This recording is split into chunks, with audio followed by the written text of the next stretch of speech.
how do you see the university, which are very, very big organizations where students have to attend courses and do lectures and exams and everything that required to be in an organization? How can we build universities being more personalized towards education? How do you see the education would look so that everyone gets what they can get out of the education?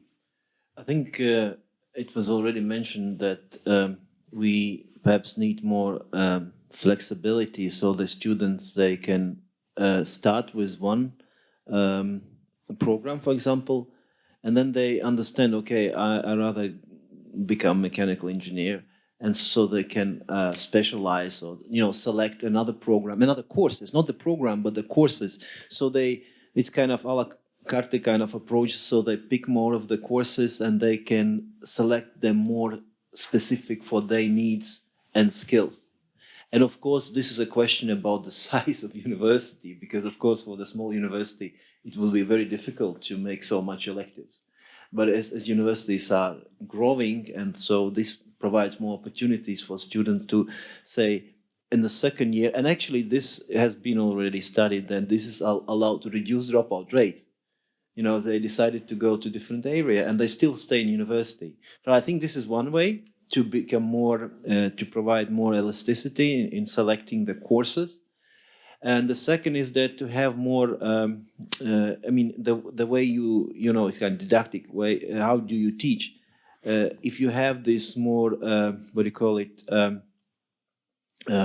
project-based kind of courses, of course you have lectures, but then you have a kind of problem-based courses where you work in smaller groups, and then you understand that where you can contribute your skills in the best way.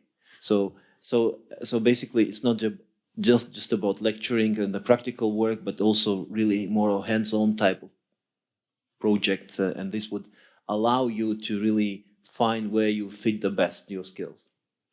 Frank, you want to add? Yeah.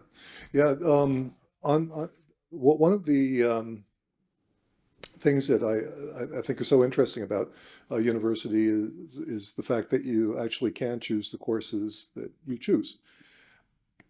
But the courses that you choose are typically within the silo of a given discipline. And the thing that I was thinking about earlier goes more along the lines of that there are certain types of knowledge, certain courses, say, that are transversal between disciplines. So we've spent a lot of time talking about one of them, which is mathematics.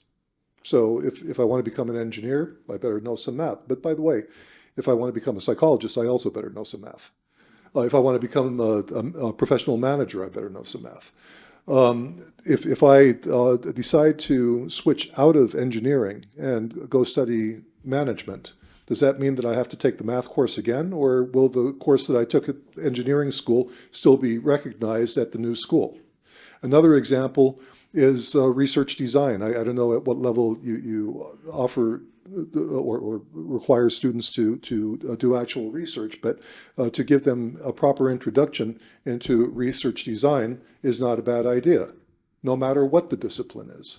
And so, these are just two examples. I'm sure I could, all of us could come up with more, but to take courses like these that are offered in one discipline and to carry them over into another discipline, point one, and point two, to allow in that other discipline a certain number of electives, so that if I took engineering for a couple of, say for a semester, and decided that it wasn't for me, then I can still take those engineering courses up to a point into my business program or into my liberal arts program and not actually lose time in the process.